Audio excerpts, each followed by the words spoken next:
Hemp Wizard Signature Series artists are Walking Corpse Syndrome,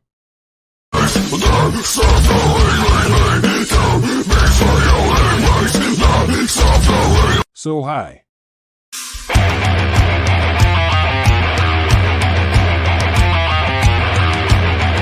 Black Sasquatch,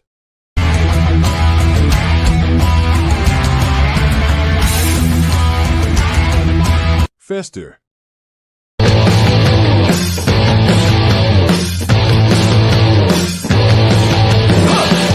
You can give your beard the magic touch by going to hempwizard.net today and rock out with your Just Kidding.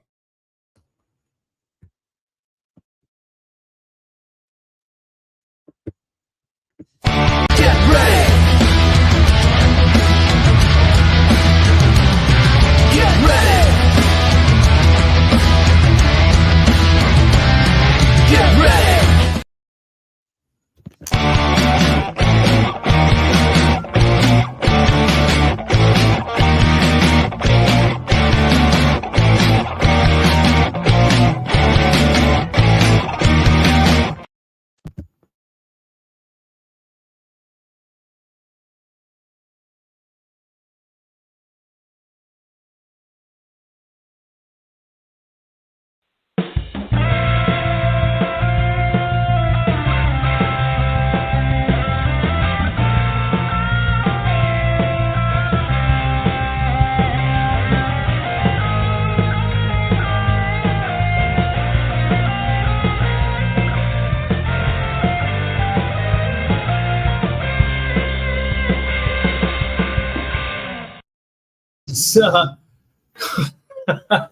Good evening and welcome to the Hard Rockin' Sports Show live from Florida without my equipment. And it's Thursday night. Yeah, it's Thursday night. November the 9th. Can't believe it's November and we're in the middle of our holiday. Hold on a second. Cheers, my wife. And we're doing a special show tonight. We're going to be joined by a live guest in studio. Sorry for I haven't worked out the new details for the studio. So a little dark behind me, but it's a beautiful night here, and I'm enjoying it. No, it's perfect. I'm perfect. And we're going to do about an hour show tonight. I got house guests, and I'm getting cross-eyed looks, but I did want to do the show tonight. We got a lot to get to. We'll talk Jets and Giants, both miserable this week, especially my Giants. And I'm really confused on what should happen with the Giants going forward. So I want to get Jeff's take on it. We're going to do our top 25 guitarists of all time. We went through the Rolling Stone list last week, and we weren't happy with that list. So we want to make one of our own. One of these days we'll do a combined list to see if Jeff and I can come up with a top 50 combined guitarists and make it the Hard Rockin' Sports Show top 50 guitar players. But for this week, we'll each do our top 25 or so. And like I said, we'll get to whatever we can in about an hour. We got the return of Pepe and, of course, our Raider report, which should be, I'm sure, full of giant bashing, since the Giants got crushed by a disgusting display last week, but we'll get to that in a few minutes. In the meantime, I'm glad everybody tuned in. I will announce next week the date of the Christmas trivia show. We're going to do a Christmas trivia contest. I'm looking for 5 contestants. Jeff, of course, will be leading the charge. I think he wants to be involved. I don't think he wants to be the host of it, but I'll confirm that. But either way, we're going to get 5 people. We'll give away a prize, but we're going to do a Christmas trivia contest, probably 10 to 15 questions about Christmas. It could be anything from Jesus and Mary and Joseph to best certain movies. We'll get and of course the animated shows and songs. But anyway, sit back, guys. We got about an hour tonight, and let's get the show kicked off, which we'll do right now when I bring on my pal and the sexiest man in Staten Island, Jeff Talwinski. What's up, pal? Not much, man. Not much. What is this? Is what you look like in Florida? I'm not digging it. This is the view, man. View of what? That's the view. What's back there? That's just beautiful land. That's all I can tell you. It's beautiful land. So and yeah, it- we're I've down been here. I've been waiting all week for this. I know you have. I didn't. It was a little touch and go about an hour ago. We were in the middle of hanging some ceiling fans and doing some stuff, and I almost had to cancel. I said, I cannot take this away from Jeff. He's got to be chomping at the bit to get to tonight's show. So, but Jeff, let's start the show off the right way. Again, I got no. My mic is not here. My mixing board's not here. My second screen's not here. So it's me and you and the computer. So let's kick it off the way. Joining in. Let's kick it off the right way. Jeff, how was your week? Very good. Okay. You know why? Why? As you see, man, I'm ready to go for tonight.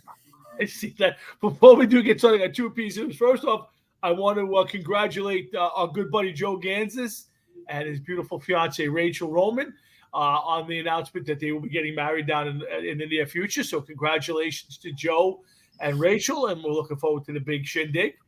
I'd also like to wish a speedy recovery to our good buddy Carmine the Doctor Glorioso, who was involved in a car accident this past weekend. Yes. Did not do his big tailgate, and it will not be tailgating the rest of the year because he's having bypass surgery. So, Man, that's a scary thought right there, huh? yeah. So I want to, on behalf of Jeff and I, Carmine's one of our favorite people, and I go back a long way with Carmine, and I want to wish him a speedy recovery from the accident, successful surgery, and a speedy recovery from bypass surgery. Hopefully, he'll be good as new when it's all said and done, Jeff. Here's hoping, man. That's it. So, Jeff, let's get right to it.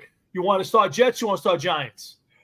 I think we got enough to talk about with the Blue Guys today. All right, so let's start with the Blue Guys to start. We're going to do about a half hour of football. Then we're going to do our top 25 guitar players, and that'll probably end the show tonight. But let's start with Big Blue. I'm going to go first because I'm a little upset with my team. One, I love Daniel Jones. Okay, I'm the first guy. I think there's a world of talent there. I think there's a lot of ability there. It might have been wasted on this team. I don't know. But at this point, Jeff, here's the question of the day. He's going to be out for a good part of, obviously, the rest of this year, all summer. And if he's lucky, he's October next year. Here's the question. The Giants are obviously going to have a top 10 pick, probably a top 5 pick. Do they go with a quarterback? Now, again, everybody talks Caleb Williams. I'm not a huge fan of a lot of these guys. But if you're the Giants, they got a lot of needs. Are you going quarterback? Are you going best player because they can use another offensive lineman? Jeff, what do you do if you're the GM of the Giants? Well, let's be honest here. Daniel Jones is definitely has an injury history now. Sure. Why would you want to build your team around Daniel Jones, no matter how good you may think he's going to be? The guy suffered, and no fault of his own, a non-contact injury, which happens all the time in the NFL with these guys. Sure. But, neck injury, a couple times knee injury. I don't know. I wouldn't understand why you would want to keep him as the quarterback, no matter what you think about him. You're stuck with him anyway for next year. Either way, you're stuck with him next year. Yeah, so whether he's your starter or not, the question is, do you draft a quarterback who might or might not be the answer? Do you go with the best player available, whether it's a defensive player or another offensive lineman or a receiver? I would leave anything open right now. I would want to see who's available via free agency, who's possibly available via a trade, where you finish in the draft order. Yeah, it's way too early to even think about that question. The one thing is that he's probably not going to be there come the first week of September, second week of September when the season starts. Because like you said, these injuries usually take about a year. Yep. But then again, Breece Hall did it, and Breece Hall got hurt around this time. True, but here's the thing: are you going to bet? are you going into next season with Daniel Jones as the starting quarterback? That's the question. If you're the New York Giants, I think you have to. I think what you have to do is get a viable starting quarterback. But the question, who is that? Again, right now, it is so depressing on my end as a Giant fan that we're in this position. Not again, this isn't the pulled hamstring. This isn't an oblique. The guy blew out his knee. It happens. But it was the worst possible time for this to happen. Listen, no time is a good time for it to happen. No, agreed. Second of all, I'll tell you the truth. I think that they give up. They gave up on the season. If you're going to have Tommy DeVito, I mean, I know they just signed some kid today. They signed somebody today. Yeah. Jacob Eason. Oh man. Okay. Yeah. Yeah. Matt Barkley was in camp last week. Yeah. Well, they got some. I saw. I mean, unless it wasn't 100% accurate. Let me tell you something. They didn't lose that game last week because Tommy DeVito was the quarterback. I mean, no. But you know what? Listen, you have. I don't care what anybody says. No matter how bad your offensive line is, or no matter how good your offensive line is, if the quarterback has some quarterback smarts, he's going to be able to deal with it just a little bit more so than some kid. DeVito is a kid, and here he is, not much NFL experience behind a horrendous makeshift offensive line. And listen, I don't know if there's anything this team is going to be able to do right now in New York, lower New York. I don't know if there's an offensive line between the two teams. Yeah, no, they were horrendous. The defense was worse. I mean, Jeff, if I tell you how crazy I went to try to find a way to watch that game, I paid $40 or $50 for the rest of the season to stream it on my computer so I could watch two games last week's and this week's football game, because I didn't want to miss. Jones is coming back. I'm thinking, okay, here we go. We got the Raiders. We're in. We're gonna make a run here, and first quarter, and I want to throw my computer through the wall. It was so frustrating. And again, nobody to blame. It just happens. But the one thing I want to say is I'm not buying into the Brian Dable can't coach thing. I'm just not buying into it. I'm just, Dable's a good coach. He's made some mistakes. He's still learning. But I'm not buying into the fact that Brian Dable forgot how to coach after last year. So I'm not buying it. Tom, I wouldn't mind putting some stake in that. And the reason I tell you that is because the first game of the season, or whichever week it was, when the Giants were down big, I think it was to Dallas, and it was raining, and you left Daniel Jones in there, and they were down by like 30 points or whatever the fuck it was. No, you've been on that all year, and you're right to a certain extent. I'll agree with you. There was a few other miscues on his part where I just we're losing. There's no way under the sun that we're going to come back. How you doing, Robert? No way under the sun back that if I was the coach, I would have removed certain players from the game. No, and now listen, here's the end result. Daniel Jones got hurt, but he didn't get hurt because he got hit. He got hurt on a freak play. So it can happen to anybody at any given time. 100%. I just feel as though that what is the point of leaving certain people out on the field if nothing is going to get done? You know what I mean? I was in agreement with you that night. I thought he should never. I know why he said he did it, and I get that. I disagree with it too. I thought that was a mistake. I don't think I was trying to accomplish, but I thought it was a big mistake on that part. But I am not down on Dable yet. He's got to have, to me, with the way they took over this team, Jeff, and you've been ripping them. To me, this isn't a 2-year thing.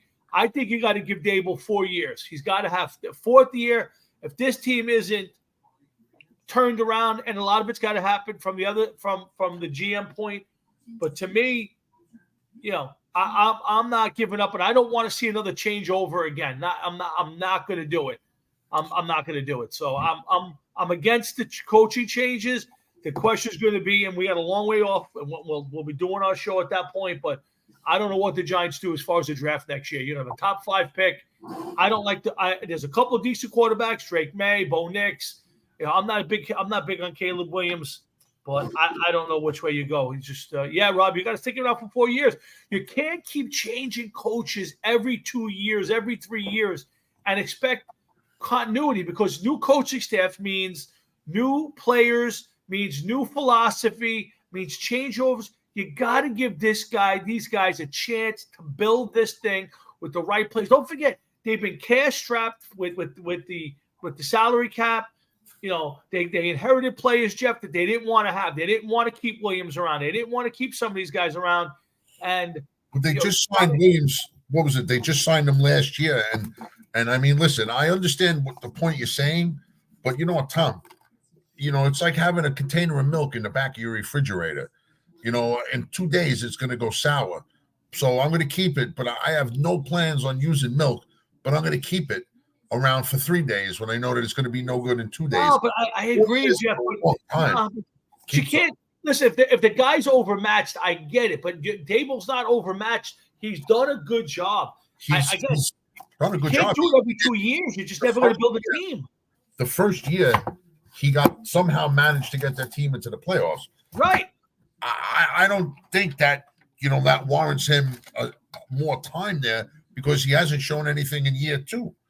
Yeah, but so what? Year 1 was an aberration, but year 2 is the right thing. Which one's the right year? I don't know. Well, I'll tell you this much. A healthy Jones last year. Here's what I look at it. He had a healthy Jones last year, a healthy Saquon Barkley last year, and he made the playoffs. Barkley missed 3 games. Jones has been out most of the year. Andrew Thomas has been out most of the year, and the team has faltered. I'm not putting that on Dable. I'm just not going to do it. So you got to put the pillows as a buffer so that she doesn't roll over. Yeah, Rob, you know what it is? You can't keep changing philosophy every 3 years and changing players, and you're inheriting other.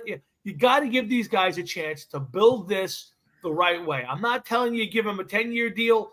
I'm saying is you can't give them 2 years. 3 years next year can't be a disaster, but you got to get into the 4th year and give them a chance to build the roster and put the right pieces in place. The big problem right now is going to be, are they going to start with a new quarterback, or are they going to stick with Jones? That's a question they have to answer. I can't, unless they can make a trade, like Jeff said, for a guy who might be available. Let me ask you this, because you like to hold on to them to the bitter end, like an old pair of shoes, which I don't understand. I really don't. So let's just say that they hold on to him for 4 years, which is insane, but okay. Dable. I'm going to show you. Why is it insane? I don't see it. Why is it insane? Because it is. I'm going to show you, because it's year 2, and the team hasn't gotten any better. But I'm going to show you why. Okay. I'm going to give you a name, and then I want you to make the excuse up for him. Joe Judge. Joe Judge. Now hear me out. Joe Judge was the coach of the Giants. You didn't want to get rid of Joe Judge. He's doing good. He's this, he's that. The man hasn't been a head coach in the NFL since he got fired by the Giants. So there's the rest of the league had nothing for him as a head coach in the NFL. Now, I'm not saying that Brian Dable is in that same boat, but listen, right as of right now, he wasn't finding a way to do anything with this team, and they were getting, they're getting beat pretty bad sometimes. They've been more non-competitive than competitive this year. I understand that there's plenty of injuries and decimated offensive line. Barkley's hurt, but I mean, 2 years in a row now, and Daniel Jones is all right. He's hurt this year, and he missed a few games, but he just doesn't look solid to me, man. Oh, again, you're on two different issues. I'm just using it how you like to hold on to coaches, that you want to hold on to them. You don't want to get rid of them. But once they leave the Giants, nobody else wants them. But that's, two different things. I'm not disagreeing with you. The Joe Judge thing, he blew it up at the end. The last 3 or 4 games of that, I had no problem with Joe Judge until the last 4 games of the season last year and his offseason, and he blew it for himself, and he needed to go. So I had no problem with that, and I like Dable. The problem is this. Dable had a full squad last year. He took them to the playoffs, and they won a game. So with a real team and a full team, he was able to coach it good enough to get them to the playoffs and win a game. This year, You've had two of your star players, three, if I throw Andrew Thomas in there, three star players miss most of this season. Again, it's no excuse, but there's an excuse there. So, to me, it would be the biggest mistake in the world for John Mara to make a coaching change this year. Now, if next year's a total disaster, well, okay, maybe. I'm not disagreeing. Rob, the problem, the backup plan is you got to have money to do it. They went into the season with no salary cap space. So, now they got rid of Williams. They're freeing up money to next year. You got a bunch of salary cap issue, people coming up with next year. You're blaming this too much on Leonard Williams, man. Leonard Williams. I'm saying is you could not stock the team because they were in such bad shape financially that they did the best they could with the players they brought in. You brought up Leonard Williams like 2 or 3 times already, where I'm a firm believer. Listen, you're a player, you're the punter at 56 years old, and they offer you $35 million a year. You're insane for not taking it. Okay? No, there's no wrong with that. Absolutely. Okay, that's one thing. Second of all, Leonard Williams plays defense. I told you Leonard Williams was done when he was a New York Jet and the Giants traded for him and he was a cast-off. He had one decent year with the Giants, and the guy is, listen, why keep him if he's not good? Get rid of him. Oh, no, there's no problem with it. I think Leonard Williams was a really good player for the Giants. It's not, he's not getting 20 sacks a year, but Leonard Williams is a two-way defensive lineman, is a heck of a football player. Did I think that Gettleman overpaid him? Sure, he overpaid him. There's no doubt in my mind he overpaid him. Yeah, but he was a good player. Now that money comes off the books. That's money that can be used for other things. And the problem was you can't blame lack of players and sure you can. No, hear me out. What I'm going to say. You can't blame lack of players and lack of money on just solely Leonard Williams. They gave $40 million to Daniel Jones, bro. No, the guy didn't prove to be a $40 million player with an injury history when they signed him. Again, I'm not there. It's their money. They have to take the hit if Daniel Jones doesn't work out. And obviously at this point, that's a huge question mark. But there was enough history from Daniel Jones last year to say, pay him. Did I want to pay Daniel Jones $40 million? No, absolutely not. But that was the going rate. And it was what was the next best option? I don't know. I don't know what the best option was at that point. To them, there was enough there, and they did it. Again, that's a general manager and front office decision. There's two different issues here. If you want to blame the Giant front office for the position they're in, I get it. But you got to give them time to build it. You can't break it down after Gettleman and give them 1 year. And don't forget, we're throwing out last year as a really good year with a full team healthy. They went to the playoffs, beat the number 1 seed in the NFC on the road. I mean, that's a good season last year. It doesn't matter. Of course it matters. And hell, it's part of it. They beat a team that would they win by 11 games or 8 games or something like that by 1 score. This wasn't a juggernaut that was but they were still the number 1 NFC seed last year in the playoffs. You can't dismiss beating the number 1, regardless of how they got there. They beat the number 1 seed in the NFC on the road in the playoffs. You can't dismiss. I'm not saying you can. Oh, that's the greatest thing ever. It's not. But it's just, you can't just dismiss that. Oh. And then you got to say, okay, this year's bad, but they missing half the squad for most of the year. Okay, I'm saying is you can't just go at the end of this year and go, all right, they only won 6 games this year. We're firing the coach. That's insanity. You're never going to build this team if you do that. You got to give these guys a chance to build the team. So we're going to disagree on this point. I don't know where you go from here, but it's obviously going to be a shit season, and we're going to start pointing toward what do they do in the playoffs, and I guess we'll know pretty quick if they're sticking by Daniel Jones or if they're going to move on with what happens in the NFL draft. And that's you know that you need Russell Wilson. I got to bring something else up to get off the subject of the Giants. Speaking of Russell Wilson, I noticed that he's conspicuously absent from someone's rotisserie team. Oh, really? I didn't notice that. Yeah. Oh, really? Yeah. I'm telling you right now, I would love nothing more than to get an explanation on this one. Sure. Mr. Catalano. Oh, Yeah. well, listen, hold on. Frank, hold on. I got a special guest going to sit in on the show for a couple of minutes. He's usually on video. Hey, Jeff. What's up, Chris? What do they keep you inside and dressed in the same outfit all the time? I can't go out unless I finish doing some work.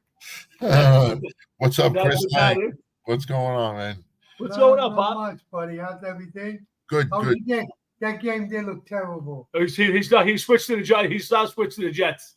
Oh, please listen. I'll tell you right now, the Jets. This is what they need to do. They need to fucking shoot at sunrise. Zach Wilson, 50-yard line. Shoot him. That's it. That's it. They could get anybody else under the sun to play fucking quarterback. Wow, that kid, he does suck, man. Oh, he's terrible. He's more than terrible. He's more than Mike Bifoco. What's up, man?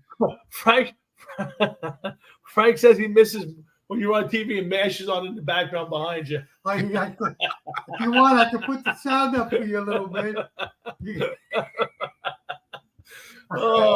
Gentlemen, thank you very much. Enjoy your night. See you next week. There you go. Where's he going? Get him back here. Hold on, Justin, come back. What do you want? Where you going? Come on, spend some time with us. Where are you running off? He's tired. We've been at it all day, putting fans up and working. What? All right. Okay. What are you just going to do this year? What's the time zone change got you? What's going on over there? I wish it was a time zone change. You know, I didn't know. I totally forgot that you guys were going down to Florida, and I was texting Tommy last week, and he's not answering. And I'm like, after a while, I'm like, what the fuck is going on? How come he's not answering? And then all of a sudden, he answers me hours later, and he tells me that he's been driving since like 2 a.m. I can take a 2-hour ride up from Cape May that I had to stop like 17 times. So it's like, oh, look, a truck stop. Let me go get something to drink. Let me use the bathroom. Let me go to this. Let me do that. They drove down. My parents flew in on Sunday. We drove down on Saturday. Oh, okay. Yeah. It's too much. We were 18 hours in the car, my wife and I, getting down here. So you drove non-stop 18 hours? Pretty much, yeah. Fuck. Stop for gas, stop for the bathroom breaks, grab something to eat, the dog walk. That's a long time, man. I give you credit. Yep, it was up, but it's worth it. We were having a great week, and we were getting a lot of work done. Dad's put up some fans, and so we're getting some a lot of painting done and a lot of good shit. So just join in. We said we'll jump in, do a quick show, and I told Dad jump in, talk live for a couple seconds. I gotta go finish watching MASH. Have a good one. See you later, Pop. Oh boy, but again, Hard Rock and Sports, Jeff and Tom, we're talking. Hey, let's talk a little bit about the Jets before we do move on to some music stuff. But I watched that entire game. I don't know how long you stood with it, but besides Zach Wilson, who was terrible, and even Troy Aikman was basically blasting him, I thought the defense didn't show up. That was the bigger problem I had, Jeff. The defense just did not show up to play last week. And if you're the Jets and you're serious about making the playoffs, if you're serious about all of that, you can't lose at home to San Diego, to the LA Chargers. You just can't do it. You're 100% right. You can't. But for most of the season, the defense has been leading the charge, helping the Jets win. Zach Wilson, if you look at the numbers were deceiving. It looked like he had a pretty decent game. Just unfortunately, he doesn't throw touchdown passes. You know, he finally got over 260 yards in a game. Yeah. You know, like, so if you look at it that way, you're like, wow, look, he had a pretty decent game. But, dude, he's horrendous. He sucks. God, he shouldn't even be on an NFL team. That's somebody whose career is going to be over when he gets released, if they release him. And I think at this point in time, Robert Saleh is just telling you, well, listen, Frank, it very well may be that Hackett sucks, but you need players to actually execute the plays, and Zach Wilson is not doing that. And I'll tell you something else, too. Robert Saleh, I firmly believe that this guy's going to be a sacrificial lamb. They're using him. I don't think he wants to start fucking Zach Wilson. Thank you, yeah. I don't think he wants to start Zach Wilson. Well, I think he has a choice at this point, but, I mean, No, but I don't understand why hold on to this guy. What is so great about him that you want to hold on to him? Get rid of him. Well, Jeff, it's like anything else. He was the number 2 pick in the draft. You already failed on Becton. Now you're gonna fail on him. I get it. I guess at this point they're saying, I guess the thought was, well, we got Rodgers. He'll ride the bench for a year, and we'll see what we get out of him. Obviously, that got screwed up because Rodgers got hurt. But this kid's not getting any better. I mean, if they could get to the point where he has no responsibility to even possibly try to win a game, maybe. But they didn't run the ball well. They didn't throw the ball well. They didn't play good defense this week. And you can't lose. Again, on the road, I'd understand it. But to not show up this month on a Monday night game, you're coming off some good wins, some good games, and then you shit the bed at home. It was terrible.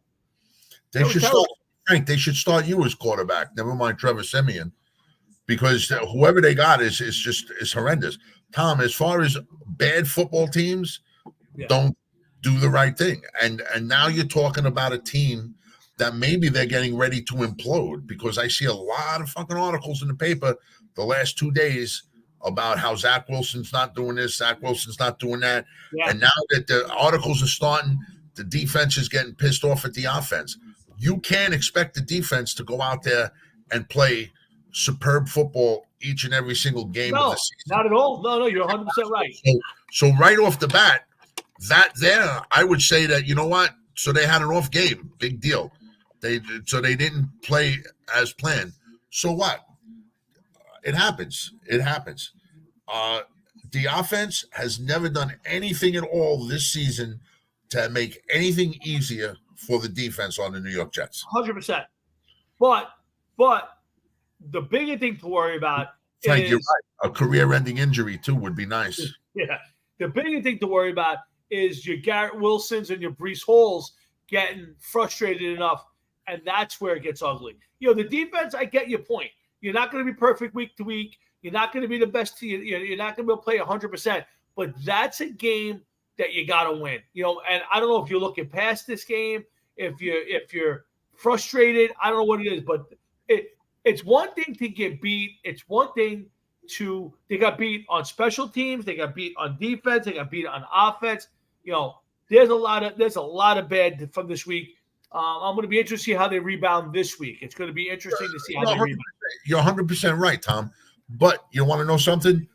Like Garrett Wilson. It does not matter what Garrett Wilson says and does, because nobody can throw him the ball. Nobody can throw him the ball because the offensive line sucks.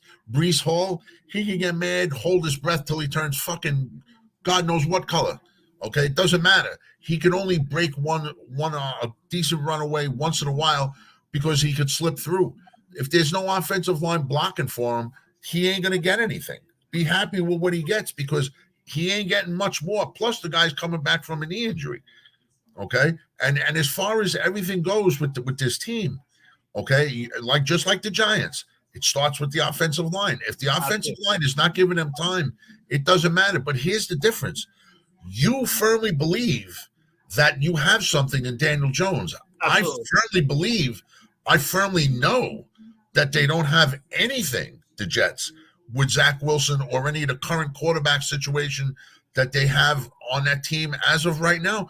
They didn't even attempt 4 plays in on the season. They did nothing other than pick up Trevor Siemian to boost the fucking quarterback room of that fucking team 4 plays into the season. Agreed, but let me ask you this question. Then. If your theory about the Giants is correct, would the same theory hold for the Jets? I mean, they were terrible last year.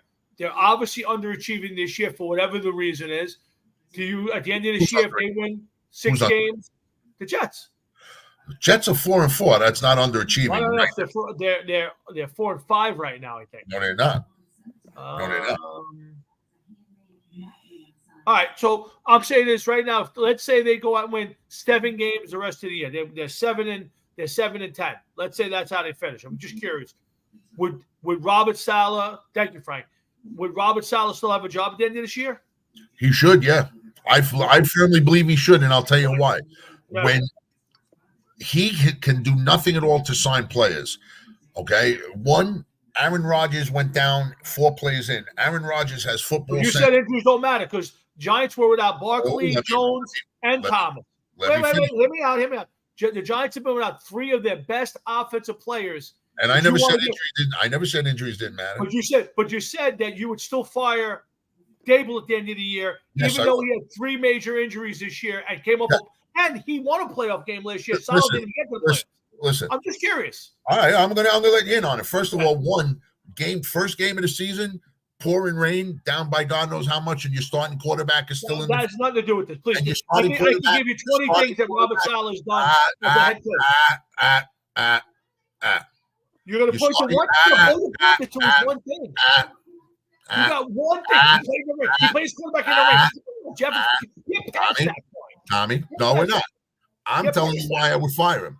Why? Okay, I'll tell you why I would fire him if you could let me get a word in edgewise. Okay, first game of the season, and you're down by 30-something points, and your starting quarterback is still in the game. You're beating the Jets. You told me to let me finish. Go ahead. And your starting quarterback is still fucking playing in the pouring rain, and you come up with you wanted to get something going right then and there, I would have made the phone call like, don't even come into work tomorrow. You're done. That's ridiculous. That's it. Second of all, when you're talking about Aaron Rodgers, who has about that much more football sense than Daniel Jones, he would have been able to deal with a suspect line a lot better than Daniel Jones. People like Tom Brady, Aaron Rodgers, a lot of the older veterans in the league would be able to have more football sense than somebody who's in the league for 2 or 3 years, still learning the game. So that's why I would give Aaron Rodgers a little bit more and give Salah a little bit more time. Okay, injuries, they happen. Yes, they happen. Dable, he just hasn't. I mean, some of the maneuvers he's done, and you yourself have said here week after week that you don't believe in some of the maneuvers that he's done himself. You just want to keep him because that's you. I would get rid of him. But your theory doesn't make any sense. I could go back and give you 10 things probably if I go back to my notes that your boy Salah has done nothing. And you're right. Tom, what is he supposed to do with a quarterback when they benched Zach Wilson 2 or 3 times last year, and then this year you give him? Okay, so then should Joe Douglas be fired? Should Joe Douglas be fired? Why not? Yeah, you still got Zach Wilson on the team. You haven't built an offensive line in 5 years. You got no offensive talent other than Breece Hall and Garrett Wilson. 5 years you're in. Would you fire Joe Douglas? There's a good chance that he gets fired. Yeah, but I wouldn't fire Salah. Okay, I think that's interesting, but okay, let's get past. I would fire. You know why? Because when you put it that way, all right, there's been plenty of time. Just like I used to call for Gettleman's head, just like with the 2 clowns that the Giants have at this point in time. Tom, I'm not one to sit and wait. The NFL does not sit and wait. This isn't 1975 where you give guys 3-4 years to build something. You yourself have said it. The window is cracked for these people. It's 4 years. That's why I said you don't give these guys 4 years. Crack. That's like a 2-season crack. Look at Josh McDaniels.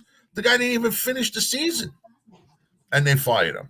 I get that, but he was horrendous, and he was horrendous before this. It's kind of hard to even say that he's been horrendous as a head coach wherever he went. Yeah, I mean, it's just there's nothing to it. Salute. No, I'll give you that much, but I mean, it's just to show you where some teams just don't fucking care. I got it, but at some point you got to give a couple of guys. If you have enough sense to hire 2 guys. You gotta, and it wasn't like the Giants were a great team before that, and they wrecked it. They were bad before. Hey, what's up, Johnny boy? At some point you got to give them a chance to build it. So I'm saying, if he was horrendous last year and horrendous this year, I might buy into your theory a lot better. But the guy had a healthy team last year and got them to the playoffs and won a playoff game on the road. This year he's had 3 of his best players on offense out. Now there's been issues on the defense. Would I be holding holding on the defense? Yeah. They don't even have a decent receiver. The Giants. No, I disagree with that. I love the kid Jalen Hyatt. I think he's going to be a really good receiver. I don't know if he's going to be a great receiver, but I think he's going to be a really good receiver. I think Joe Shane failed on Waller. He took a shot at Waller. Waller's been a big disappointment to me. So yeah, listen. I'm not telling you that it's been perfect to this point, but I would think that they took a team last year with no receivers on it and got to the playoffs and did some damage. So I'm willing to say I think there's enough there to keep it going. Last year, though, Tom. I get it, but again, you don't just throw out the baby with the bathwater. Sometimes you got to stick with them and give them an opportunity to fix it and make it right and get it going in the right direction. So listen, we'll see how it plays out. I wouldn't fire Saleh either. I don't think he's done enough bad things yet. And had they brought in Rodgers and he stayed healthy, and John, I agree with you. I think Hyatt's going to be a really good player. Let me ask you something. Why are we even entertaining Mr. Moheka here? But why? Because they stole all our players? Yeah, the man that stole all our players, the man that we're facing off against this week. Yeah. You notice he's been very quiet this week. You notice Yes, he's been very quiet. Yes, he's been very quiet. Extremely quiet. Yes, I agree with that. What do you got to say for yourself there, little Johnny? Again, Hard Rock Sports, Judge Chef, and I'm Tom. We do this every week and having some fun. And sometimes we argue, sometimes we agree. Hey, just for the record, I want to bring something up. I saw Kiss has decided. Up. If I keep seeing you do shots, something's going to fall down. It's going to be your pants. Hey, Kiss has decided to do a pay-per-view live stream for their last concert. Yeah, I know. And what the interesting part of that is, the tickets for that show, especially on the secondary market, are expensive. I mean, the nosebleeds are $6 and change. And if you're the person sitting downstairs who paid $3,000 for a ground seat, are you pissed off that? And you could have sat in your house for $49 or $30, I think it's $39.99, and watched the show live from your house? Would you be a little pissed off about that, or do you think there's nothing wrong with it? You know what? I was just thinking because you said it. Never mind that guy. Suppose they turn around and say that if you the fan, have a webcam on your thing for an extra $10, you could click that button, and during the show, you'll be up on the fucking TVs in your house like. You just make up. Yeah, and yes, Frank, yes. Yeah, you can go on right now if you have the right cable system, and you can pre-order. I'm going to do it. I'm going to pre-order, and I'm going to watch the last show from my house. When is the last show? December 2nd. Of this year? Yeah. No way. Yeah. December 2nd, last Kiss show, Madison Square Garden.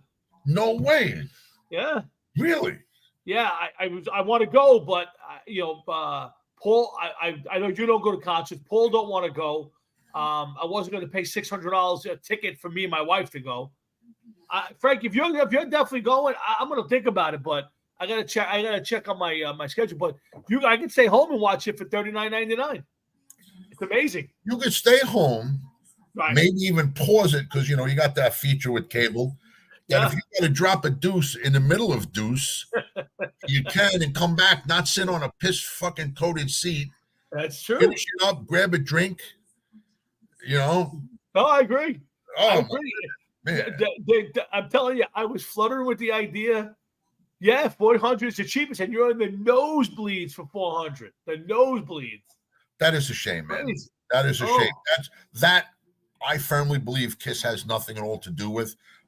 And out of that $400, I would love to know how much of that money did Kiss actually get out of that.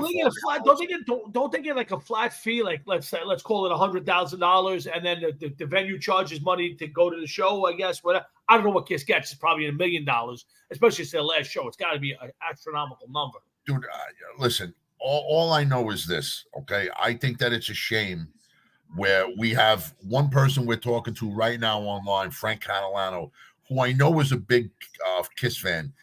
He maybe wants to go to see. I saw Kiss once. I'm good with that, okay? But a guy like Frank, that's a Kiss fan, that $400, think about that, man. $400. Yeah.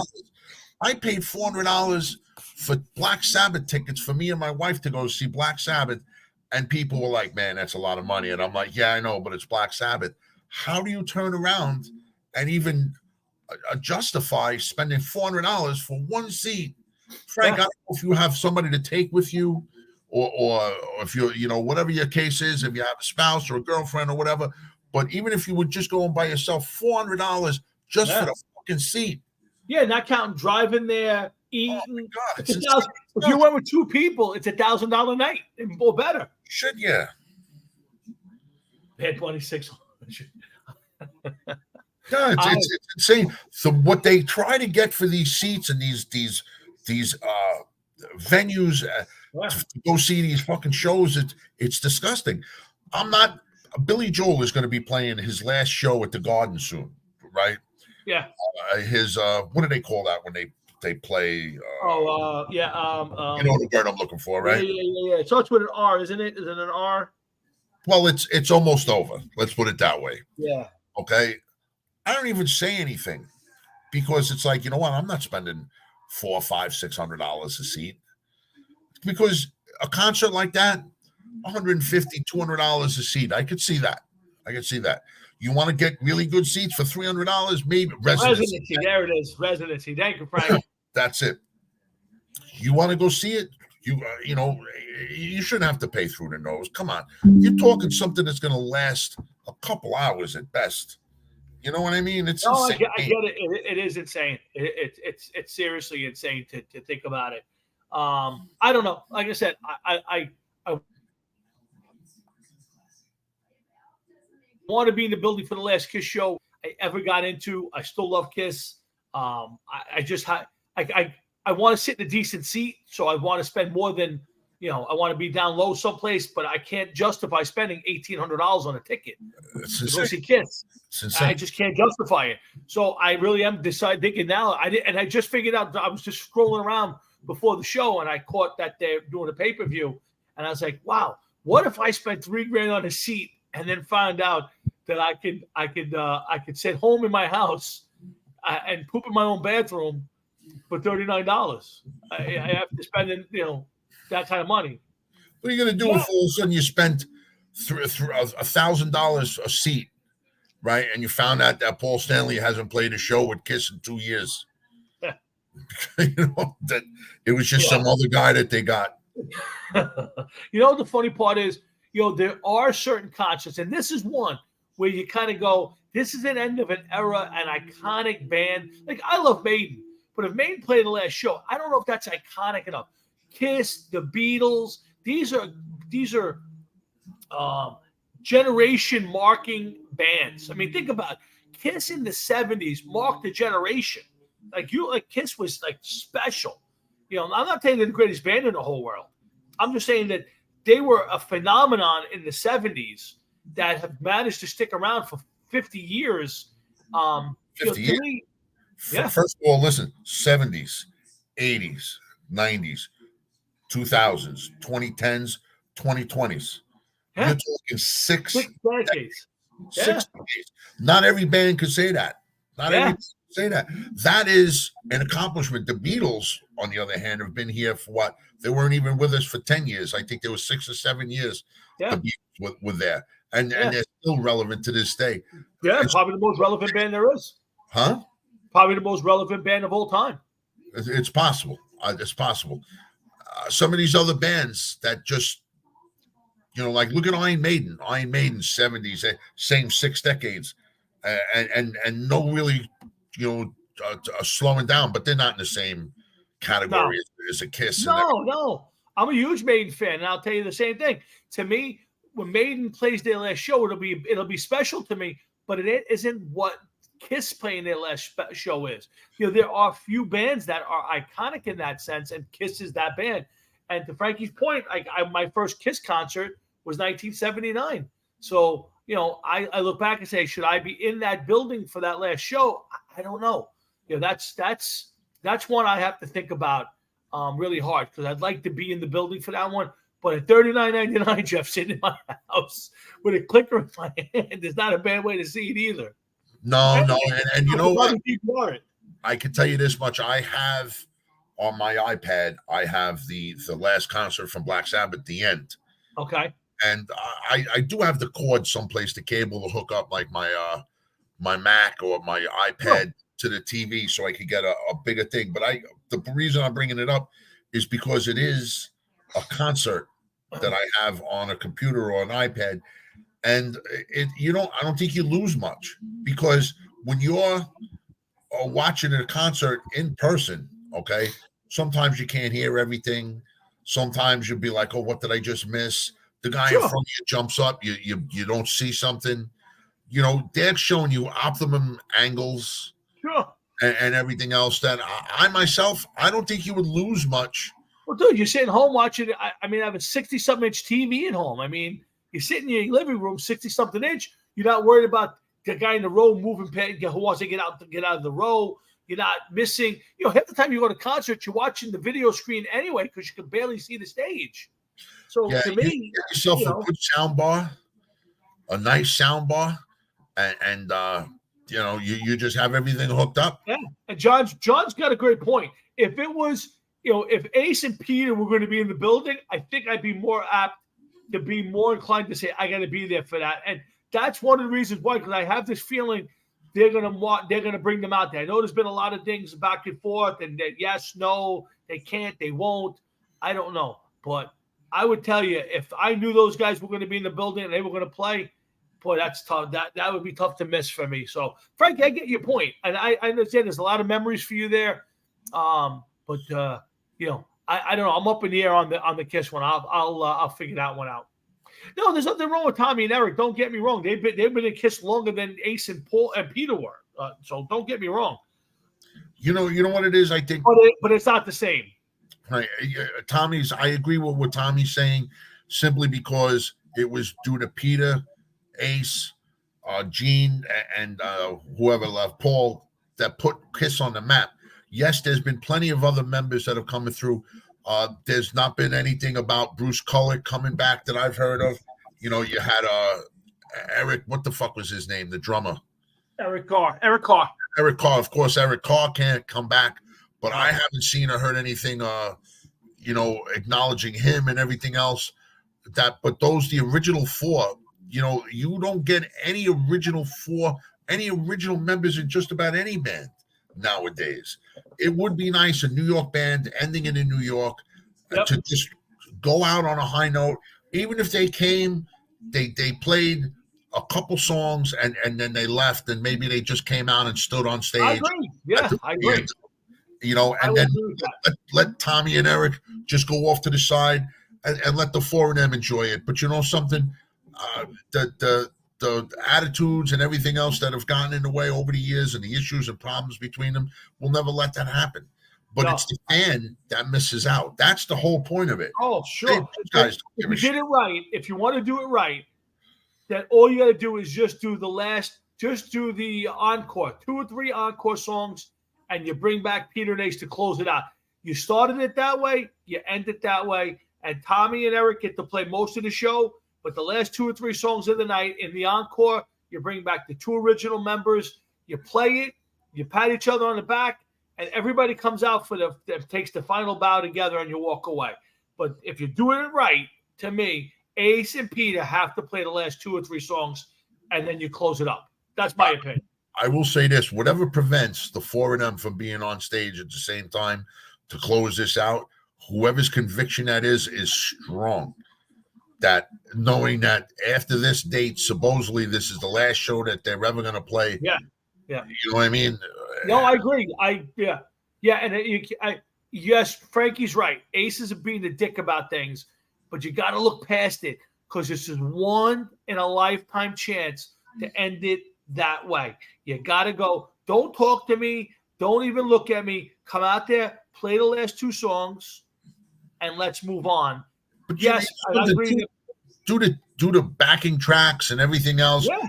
Ace doesn't even have to fucking play.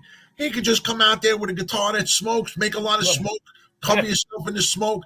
You'll be playing to a track anyway. Nobody's going to know. Yeah, it's like the easiest song. You got to end the song with songs. One or two. You got to end it. You end it with Rock and Roll All Night, Party Every Day. That's the last song. And you know what, Frankie? If you got to give him a little extra money, give him the money. It's Ace Frehley. I get it. He's a dick. I love Ace. He's on my top 25 list of guitar players. but he's a dick. I can't wait to hear that. By the way, Well, you gotta put Ace out on the stage. You just gotta put him out there. It won't be the same if you don't do it. I get it. Gina and Paul are right, but at the end of the day, rock and roll all night, party. You play Detroit Rock City, and you play rock and roll all night, party every day, as your 2 encore songs, and those guys play on them, and you're done. That's it. I agree with John Mahefka on this one. You got to do it. Let's get to the top 25 guitar players because I got to end it right after that. So let's get to that quick. You want to go first? You want me to go first? well, let me ask you this before we go any further. All I could say is that I did not put mine in any specific order. I just wrote down the 25 players. That's fine. That's fine. I have a kind of an order, but it's just my top 25 guitar players of all time. So you want me to go first? I'll go first. Go ahead. Okay. So I'm going to go from.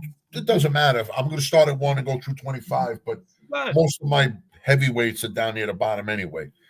Number 1, I got Jakey Lee. I felt good. Okay, me too. He should be on the list. Yeah, me too. Yeah. Number 2, Michael Schenker. Me I don't too. think anybody's top 25 list would be complete without Michael Schenker. Number 3, Jimmy Page. He's got to be on the list. Right. Whether you like him or not, or however you feel about him, he's got to be there. Number 4, Billy Gibbons from ZZ Top. He's on my list too. Number 5, Angus Young. Okay. Number 6, Tony Iommi. Any list? Yes, top 25, man. But yeah, okay, but this is not in order because I would think he'd be much higher on your list. Yeah. I just, like I said, I wrote them down and everything else. Sure. John. Number 7 on my list, or 7th name on the list, Jerry Cantrell from Alice in Chains. A very underrated guitar player in my Absolutely right, yes. Number 8, Yngwie Malmsteen. He has to be on list too. Yeah, he has to be. His annoying music, but he got to be on your list. Yes. Yeah. Number 9, Alex Lifeson. Great call. Me too. Got him on my list too. And by the way, he's number 9 on my list. By the way, Alex Lifeson. Oh, wow. Okay. Number 9, Alex Lifeson. Number 10, Randy Rhoads. Number 11, somehow, some way, Billy Gibbons made it twice, but I'm going to take him off. I'm glad that this happened, and I'm going to insert Uli John Roth there. Oh, interesting. Uli makes your list. Okay, he didn't make my list. Number 12 is a tandem. I got Adrian Smith, Dave Murray. Okay, they're not going to make the list separately. No, I got you. I did the same thing. Thing. Number 13, Glenn Tipton, KK Downing. The same. Would you put normally? Would you have Tipton and Downing ahead of? If you were doing a in order list, would Tipton and Downing be ahead of Murray and Smith? I told you not to ask that. I got to ask it. Oh, I thought you were going to ask which one is the better in the. No. The thing. Who would be? If you were putting it in order, who would go first? I think that I would have, if I had to put them in order of who was better, I think I would put the guys from Priest. But if I had to put them in order by popularity with me, it would be Dave Murray and Adrian Smith. Okay. It's just something about those two guys. I agree. And the first Maiden, think about it this way. We always say the first 2 Maiden albums, but the first Maiden album with Adrian Smith and Dave Murray is Killers. Yes. Good God. Come on. It's great. There's some of that stuff. It's just unbelievable. Absolutely. Okay, back to the list. Number 14, Gary Holt. Oh, interesting. Okay. He didn't make my list. Okay. Number 16. I'm skipping over number 15. You know why? You doubled them up. Put somebody else there, but I'm going to give you Vernon Reed. Oh, interesting. Yeah. He almost made my list, but that's a good call. He's a great guitar player. He had to make my list now because I put Randy Rhoads. He made it so good, he made it twice. Nice. Number 16 was Kirk Hammett. Number 17, James Hetfield. Okay. Number 18, Eric Clapton. Okay. Fall down to your list. Okay. Yeah. Look up some of the stuff that Eric Clapton has done. I never realized. He made my list. It's just unbelievable. Number 19, Jeff Beck. Okay. Number 20. Number 20, Stevie Ray Vaughan. Nice. Okay. Got to be on the list. Okay. Now you're going to get some. Now a couple of them you're going to know. A couple of them you're not. You're going to be like, really? Well, here we go. You ready? Number 21, Brian May. Okay. Made my list. Number 22, Eddie Van Halen. Wow. Okay. Number 23, Dimebag. Dimebag Okay. Darrell from I Pantera. got you. I got Just you. unbelievable stuff. Number 24. Okay. One, I don't even know if you know the guy's name. I'm going to give it to you anyway. It doesn't matter. I think it's gonna blow your mind. Steve Howe from Yes. Interesting. I almost made my list. I dropped them to put somebody else on there. Wow. Good call. I don't know who you dropped to take him off You'll the list. see. You'll see. If you watch him play and you listen to him play, he plays some unbelievable shit. Now, number 25 is going to be one where I thought about this one and I was like, you know what? Top 25, he's got to be on the list. He has to be on the list. He's young. He plays Southern rock. Derek Trucks. Wow, interesting. I saw him play live. He was really good. Yeah, yes, he is. He's Yeah. pretty good live. I'm not a big fan of the Almonds. They play like 4 songs in a 3-hour set. I got to see them once live. Wow, interesting. And I was in a bad mindset when I did. But you know what? Watching him play on some videos now, he's an unbelievable player. So that is my top 25. Tom, Outstanding. looking forward to hearing your top 25. All right, now. well, here we go. Let's do it. So I did put mine in an order. So I'm going to give you my top. I'm glad top you did. I wish I did. I just wrote them down and then totally forgot about them. I actually happened to see the list today by accident. So, Oh, really? yeah. Okay. Well, here's my list. I'm going to go 1 through 25.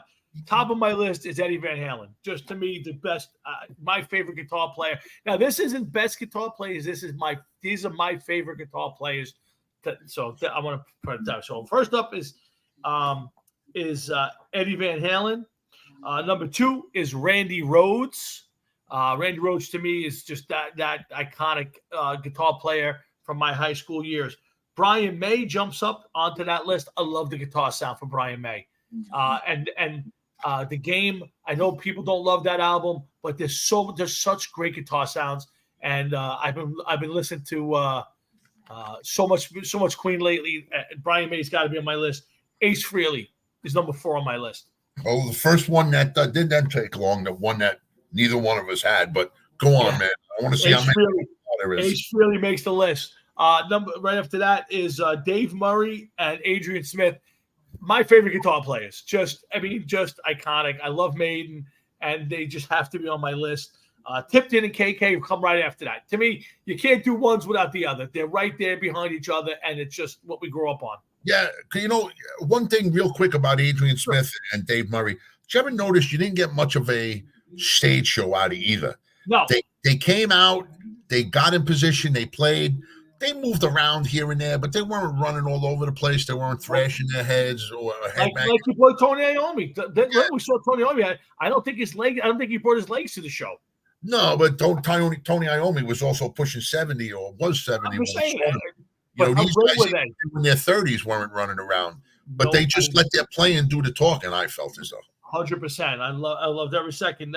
Next one up is Tony Iommi on my list. The Rig, not my favorite band in the world. Love Sabbath, but Tony Iommi is a god. I also have J.K. Lee on my list at number 8. Alex Lifeson at 9. I got to agree with something that John wrote, that Adrian Smith and Dave Murray transition. Oh, if you don't know what he's talking about, watch the Trooper video. Oh yeah. Oh my gosh. You don't even know that there's a different, other than the different styles. You don't understand that right from one guitar player to the other. Yeah. I don't know if Priest used to do the same thing. I never paid attention enough to say the Priest switch off, but Maiden in most songs, especially the early versions, both guitar players did solos. It was like a double count, and one guy would do one and then the other, and it was definitive differences between their styles. There's one point of the Trooper where those guys seamlessly switch off to one another. It's unbelievable. Tom, one day when we're together, we got to watch it, and I'll show you what I mean. And I guarantee you that if you watch it, you'll see it. But if you never listened to it, if you never seen it, you would have never have known that they made the switch. Oh, that's absolutely. How seamless it was. 100%. My top 10 finishes up with. Well, you were just with Alex Lifeson. Right. That was Alex Lifeson. So he was number 9. My number 10 is the one and only Nigel Tufnell. I had to make my list. I had to put Nigel for the simply fact that going to 11 is one of the most iconic things, and I love the guitar sound from that album. So I put Nigel Tough now, and again, I went by what I like to listen to. Next up is Joe Satriani, little high on my list, but I love Satriani's guitar playing. Next up is Roy Clark. I went a little different. Jimmy Galicchio got me into Glenn Campbell and Roy Clark. I can probably make them together. Roy Clark's one of the greatest guitar players of all time. I mean, his picking hand is the fastest I've ever seen in my entire life. Did you ever see Roy Clark go with the picking hand? Oh my God! Yeah, the strum hand is amazing. Frank Catalano, I don't understand your question there. Are we really basing this on lead guitar? I don't think so, because I picked James Hetfield and Angus Young, who are not known for their leads, and Tommy Spade picked a couple guys that ain't exactly burning it up on lead guitar either. But no, just guitar play. It's more the sound, the playing style. For me, it's not necessarily who's the fastest. I think Roy Clark is just a great guitar player. After that, I got Malcolm and Angus, just iconic. Back in Black. I mean, just 40 years of just iconic rhythm guitar playing. And Angus has a real feel to play on his solos. Michael Schenker and Matthias Jabs are the next two. Matthias Jabs is one of the best guitar players I've ever listened to from a feel standpoint. And Schenker's just Schenker.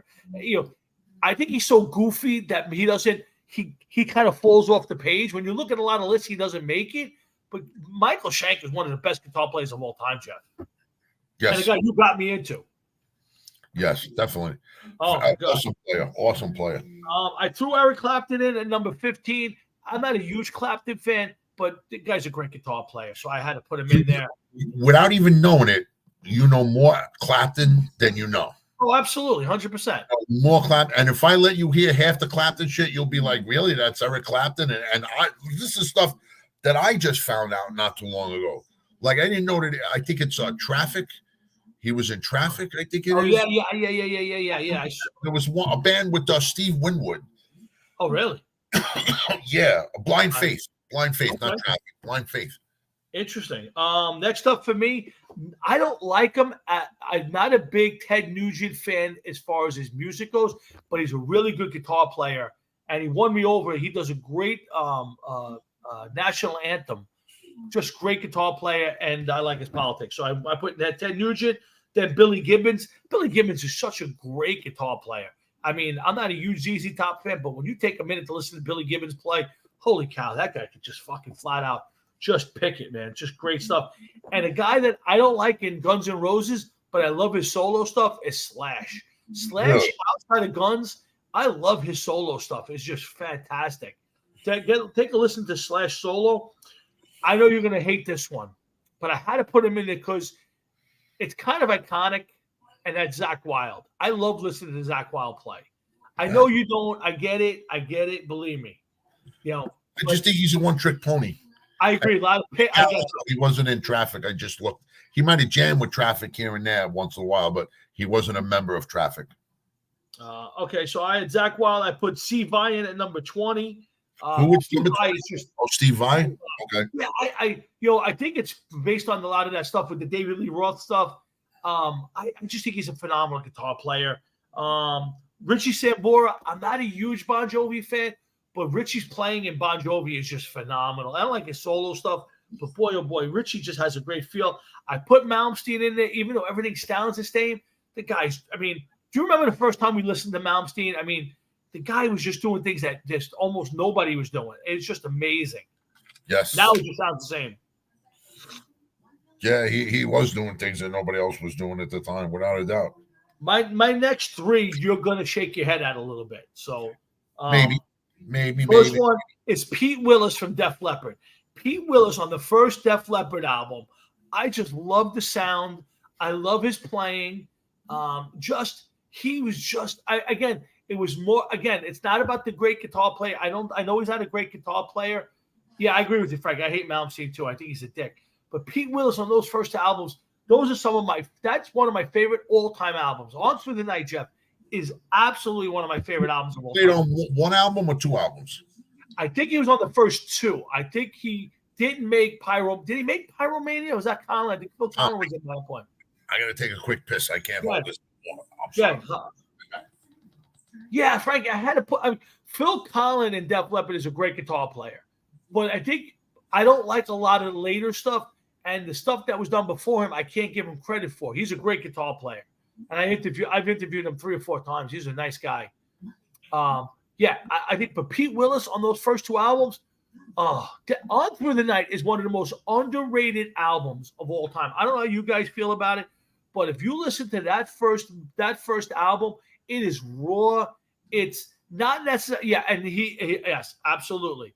What's up there, Louis Pica? And Louis, happy birthday, my friend. I got on vacation. I forgot to give you a call for your birthday, Louis. Happy birthday, my friend. Yeah, Frankie, that album is one of my favorite of all time. It's one of the most underrated albums of all time. A lot of Def Leppard fans, the newer ones, don't even know that album exists. Everybody thinks Pyromania. Maybe they go back to Headed for the Heartbreak. That album is one of the great albums of all time for me as a metal album. I'll finish my list when Jeff comes back, and then we'll end the show. So, Jeff, I gave you. Sorry about that. That was one of them. Came out like a fucking pressure washer. Yeah, it's okay. I'm going to run through my last couple, then we got to end this. So, Pete Willis, Jeff, that is just one of the most iconic. That album might be one of the most underrated albums of all time. It just is. It's just a good album front to back that very few people ever listen to. When was the last time you listened to anything on that album? Can you think of it? The first Def Leppard album? Yeah. I was just listening to Rock Brigade the other day. Oh, it's just a great album, man, all the way through. So Pete Willis made my list. Here's an interesting one, and it's one of the first guitar players I ever listened to, and it's Scotty Moore. It was Elvis's guitar player, and Scotty Moore just had a great sound and a great picking, and I love Scotty Moore's playing. Every time I can hear Scotty Moore play, Lindsey Buckingham from Fleetwood Mac. Lindsey Buckingham is a great. A great guitar player, and I had to put him on my list. I love listening to him play. And then my last 3 are Nuno Betancourt. I love Nuno. Nuno is just one of the greatest guitar players of all time. Extreme. I don't like a lot of extreme stuff. I like some of their stuff, but him, Neil Schon, and I'll end my list with Chris DeGarmo and Michael Wilton from Queensryche. Those early Queensryche albums, the guitar playing, Jeff, was just phenomenal. And it was it's probably a big difference once DeGarmo left to going forward. So I think that's an underrated pairing. They would be 3 or 4 on the pairing list, at least for me. If we did guitar pairings, if you did Malcolm and Angus, Hetfield and Hammett. I think they'd be a lot higher up the list than you think. Maybe you're right. That's what I'm saying. Yeah, I think they would have to be third on the list, but that's a list for another day, without a doubt, one that we should explore. But I feel quick. Sure. Go on. Before you go, I want to just go along thinking of people that did not make the list. Sure. So I just want to give you a couple names real quick. Ones that we never thought of. Richie Blackmore. Yeah, he didn't make my list. John came up with Dave Meniketti. That's a good one. Meniketti, I forgot about. Vito Bratta's a good one. I got Vito Bratta on this one. I got Johnny Ramone, Adrian Vandenberg, Vivian Campbell, Peter Frampton, and Vito Bratta. You put Blackmore on your list? I did not put Blackmore on my list. You know why? He's a dick. I can't put him on my list. Yeah, I hear you, but I mean, to be honest with you, playing Jeff Hanneman, dude, the guys from Slayer. I don't know. Yeah, you know what, guys? Here's the thing: when we nailed it down to 25, it gets tight. And listen, Red Beach is a good player. Vinnie Moore's a really good player. I seen him live. We saw him live with UFO. Mm-hmm. I love Meniketti. They're all good players. There's no doubt about it. It was more for me about my favorite 25 that I wanted to listen to, not about the greatest players. Tony McAlpine's another good player. I love Vito Bratta. I think there's a mistake. If there was ever a guy who should have kept playing, what a great player. It sounds like he's never going to play again, but no. But if you spend some time around the Forest Avenue, Beeman Avenue area, you're liable to come across him. He lives over that way someplace. Yeah. He, I think his only thing he ever did was he bought himself a red Ferrari. Was the only sign that he was a rock star. In fact, I read an article where he said that he went back to listen to some of his music with White Lion, and he couldn't even play it anymore. It's a shame, but you know what, dude? I guess it. Listen, Yeah. just because we sit here, a lot of us would love to change places with them in a heartbeat and Sure. be a professional musician. Evidently, it wasn't making them happy. I guess. Yeah. I don't know. Me Could he have personally, made enough money? Could he have made enough money from those early White Lion albums to retire? I guess he did, right? I guess. I don't know. I mean, how many people are actually buying White Lion albums now? I don't know. I mean, their first couple albums, I think sold a lot of money. I think sold a lot of albums. So maybe they, Little Fighter and I don't think they were making the. I had Gary Holt, Frank. I put Gary Holt down. I don't think that they were making the money off albums. That they were albums back then were a lot cheaper than they are now. Yeah, but they made more money off the albums then than they do now. Even though they sell, they're cost more now. They don't sell enough. Back then they were selling millions of albums. So if you got a small piece, it was worth a lot of money. So, but we had a lot of the same players. I think it's great. Listen, there's a lot of guys that I could have put on this list. I love Vernon Reid. I love Vernon Reid. I love his sound. There was a couple of guys I went more for the guys. Neither one of us put Jimi Hendrix on the list. Wow. Yeah, that's true. Totally forgot it. Because I don't like listening to Jimi Hendrix. I think he's one of the top 3 guitar players of all time because he's innovative. But at the end of the day, I don't like Jimi Hendrix. I don't think he sounds good. I don't like the music. It just doesn't do it for me. So I went for guitar players that I love to listen to. That, Ace Frehley moves me. Nigel Tufnell moves me. So that's where I went with my list. Hey, listen, it's a top 25 list on this show. Who's to say who's wrong? Exactly. It's all preference, my man. It's all preference. It's nice to see some of the people that you picked. Yeah. Everything. Most of the times when we make up lists of this kind, it's usually the same people or bands that are on the list. It's just we move them into different spots. So it was actually kind of cool to see that some of these guys made it, but weren't both on the same list. So we had different guys. So absolutely. All right. Well, before we end the show, I do want to play our 2 videos. Pepe has come back. Pepe's back. He took a week off with the bye week. So we're going to play Pepe first, and then we're going to end the show with another Raider report. So sit tight. Let me play a video, and we'll come right back. Hang on. Greetings and salutations. It is I, Pepe, the Pepster, the Pepperini-Roni, whatever you'd like to call me. It really doesn't matter. Wait, the pepperoni? Is that really what he says now? That's what he said. I don't know. Okay. Greetings and salutations. It is I, Pepe, the Pepster, the Pepperini-Roni, whatever you'd like to call me. It really doesn't matter. This week, we have a dangerous, dangerous game against the dangerous Buffalo Bills. See, this is the problem. Last week, they were off, and I had nothing else to do. I was bored. A week without my precious Russell Wilson. Then he comes back, and he's going to play the Buffalo Bills. They're going to get killed playing the Bills. The Bills need to win this game so much more than the Broncos. Because, see, the Broncos are awful this year. Except for my Russell Wilson. I love my Russell Wilson. I dream of him at night.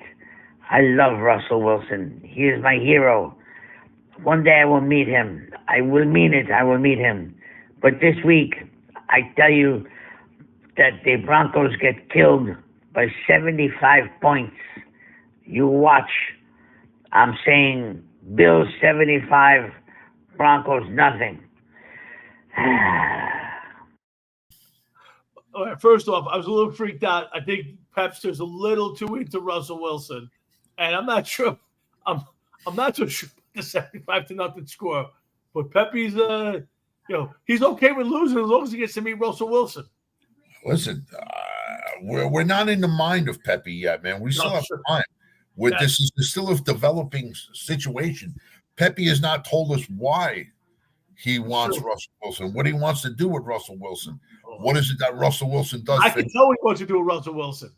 Huh? I think I can tell what he wants to do with Russell Wilson. I think I can figure that one out. Yes, Frank. I think Pepe is sitting in the living room. But don't turn your back on him, man. Yeah, that's for sure. Don't turn your back. And don't do it with a Russell Wilson jersey on. That's for sure. Oh yeah, don't wear any of that stuff. We'll see how that plays out. But let's play our Raider report. Then we're going to end the show. It's been a ton of fun. Let me get the Raider report up with Dom Jetta, who's in a different outfit this week. I noticed, by the way. Let's see what that's all about. Hey, boys, it's me, Dominic. All right, that's disturbing. I have to tell you, I did not watch this video. I don't watch any videos until we play them on the show. That outfit, that look is very disturbing. Listen, he made a deal. What can I tell you? All right, let's see what you have to say about it. This is why you got to read the fine print. If you're not going to read the fine print, have a lawyer. Hey, boys, it's me, Dominica. Sometimes things work out, sometimes they don't. I don't have to tell you how this one played out, do I? Anyway, all I know is that I was guaranteed the Raiders would be undefeated and go to the Super Bowl to win the championship.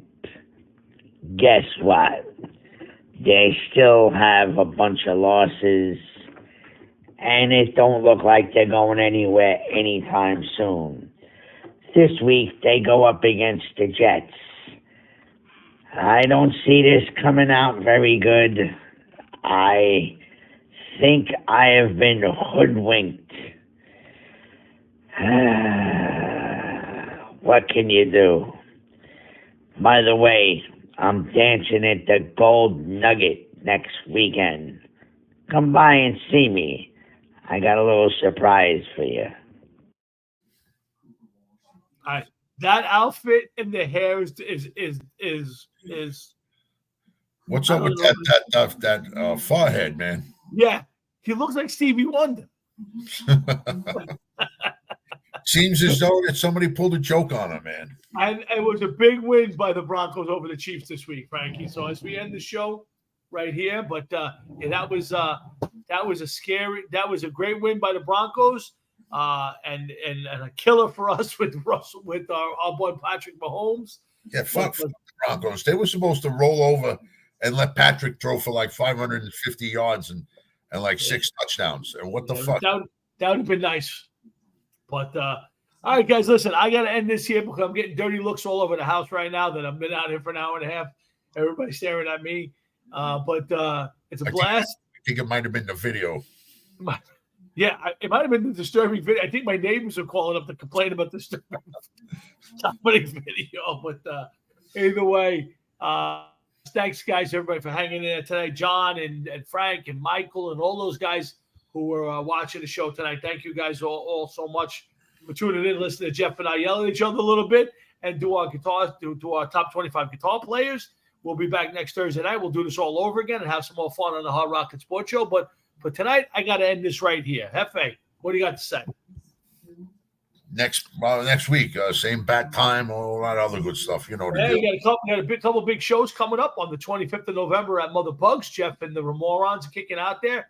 And, of course, December 30th, getting ready for the end of the year, ready for the new year.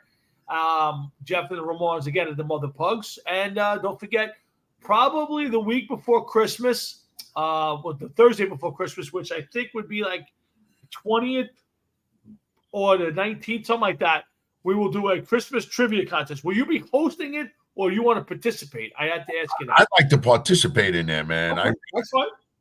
That's just me. But if I have to host it, it is what it is. No. I can certainly host it. I didn't know what you wanted. So Jeff will participate. I'm looking for 4 or 5 people who want to be part of our Christmas trivia show.